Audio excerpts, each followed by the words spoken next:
Avril 2021, Johannesburg, Afrique du Sud. Les clients de l'une des plateformes crypto les plus prometteuses du continent se réveillent avec un message glaçant. AFR Crypt annonce avoir subi une attaque massive de hackers. En quelques heures, 69 000 bitcoins ont disparu. Valeur estimée, plus de 3,6 milliards de dollars. Aucun avertissement, aucune explication claire, juste une consigne étrange. Ne pas contacter la police ni les avocats. Pendant que les investisseurs paniquent devant leurs écrans, les fondateurs de la plateforme, les frères Kaji, ne sont déjà plus là. À ce moment précis, ils se trouvent à des milliers de kilomètres de l'Afrique du Sud. Comment deux jeunes entrepreneurs ont-ils réussi à orchestrer l'une des plus grandes escroqueries de l'histoire des crypto-monnaies? Et comment ont-ils disparu avec plus de 3,6 milliards de dollars sans laisser la moindre trace? Johannesburg, Afrique du Sud, 2019. Deux jeunes frères ambitieux, Amir et Raïs Kaji, observent une tendance qui explose dans le monde entier. Le Bitcoin. La crypto-monnaie fascine. Elle promet liberté financière, indépendance face aux banques, richesse rapide. Les frères créent alors AFR Crypt. Ils présentent leur plateforme comme une révolution. Selon eux, un système basé sur l'intelligence artificielle analyse le marché du Bitcoin 24 heures sur 24 et exécute automatiquement des transactions ultra rentables. La promesse est simple, 10% de profit par jour. Cela signifie qu'un investisseur peut doubler son argent en moins d'un mois. Dans un pays où les opportunités d'investissement sont rares et où la crypto devient populaire, l'offre semble irrésistible. Très vite, des investisseurs fortunés rejoignent la plateforme. Le rappeur Nasty C en fait la promotion sur les réseaux sociaux. Le footballeur Benny McCarthy investit une partie de ses revenus. Même l'actrice Charlize Theron aurait montré de l'intérêt pour ce nouveau phénomène financier. Des membres de l'African National Congress commencent eux aussi à s'y intéresser. La crédibilité explose, les dépôts affluent. Et pendant que l'argent entre par millions, les frères Kaji deviennent des figures publiques. Voitures de luxe, villas, soirées privées, interviews dans des magazines financiers.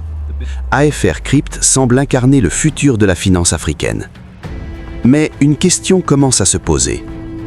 Comment une plateforme peut-elle garantir 10% de profit par jour sans jamais subir de pertes? Et si derrière cette promesse parfaite se cachait une mécanique beaucoup plus simple et beaucoup plus dangereuse?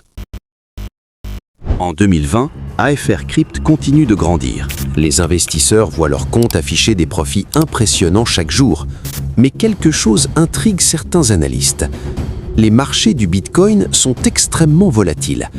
Même les meilleurs traders du monde ne peuvent garantir des gains constants. Alors comment AFR Crypt peut-elle afficher des profits fixes même lorsque le marché chute? Peu à peu, les investisseurs demandent des retraits importants. Au début, l'argent arrive rapidement, sans problème. Cela renforce la confiance. Encore plus de personnes investissent. Mais en réalité, un mécanisme classique semble se mettre en place. L'argent des nouveaux investisseurs sert à payer les anciens. Aucun système d'intelligence artificielle révolutionnaire, aucune stratégie secrète, juste un équilibre fragile basé sur la confiance et sur l'arrivée constante de nouveaux fonds. Plus les dépôts augmentent, plus le système tient. Mais si les retraits deviennent trop nombreux, tout peut s'effondrer. En coulisses, les frères Kaji contrôlent tout. Aucune transparence réelle sur les transactions, aucune preuve vérifiable des performances annoncées.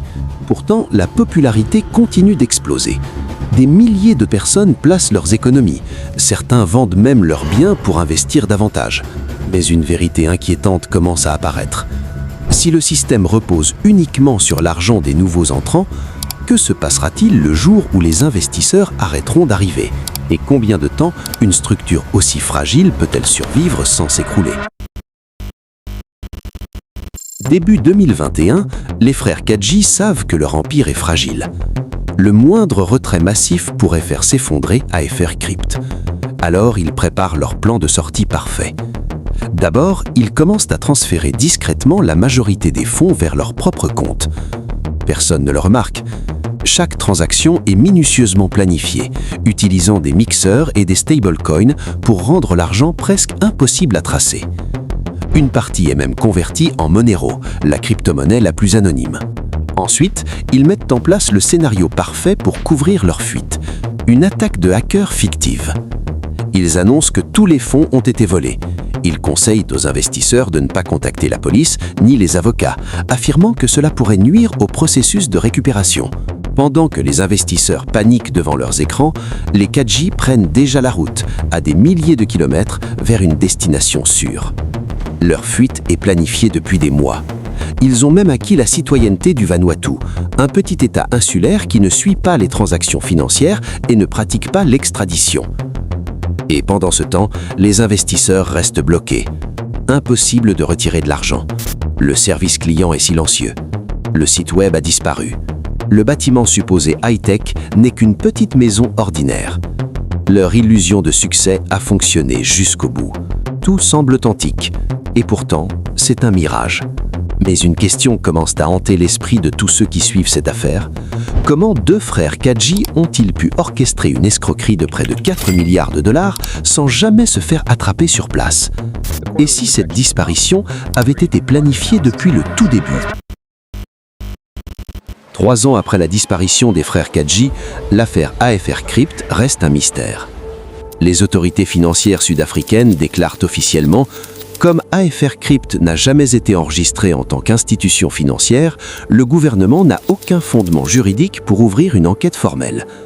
Personne ne peut être tenu responsable. Les investisseurs frustrés se retrouvent dans l'impasse. Malgré les enquêtes internationales et les recherches dans plusieurs pays, aucune preuve concrète de l'emplacement des frères Kadji n'existe.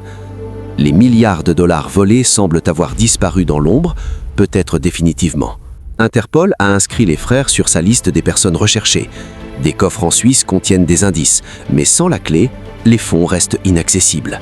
Chaque jour qui passe renforce l'impression que l'escroquerie a été parfaitement planifiée, laissant derrière elle un vide juridique et financier. Le monde observe impuissant comment 2 jeunes entrepreneurs ont réussi à disparaître avec près de 3,6 milliards de dollars, laissant des milliers de personnes ruinées. Les questions qui restent sans réponse sont glaçantes. Les frères Kadji seront-ils un jour retrouvés et les fonds récupérés? Ou ces 3,6 milliards de dollars ont-ils définitivement disparu entre les mains de 2 escrocs ingénieux?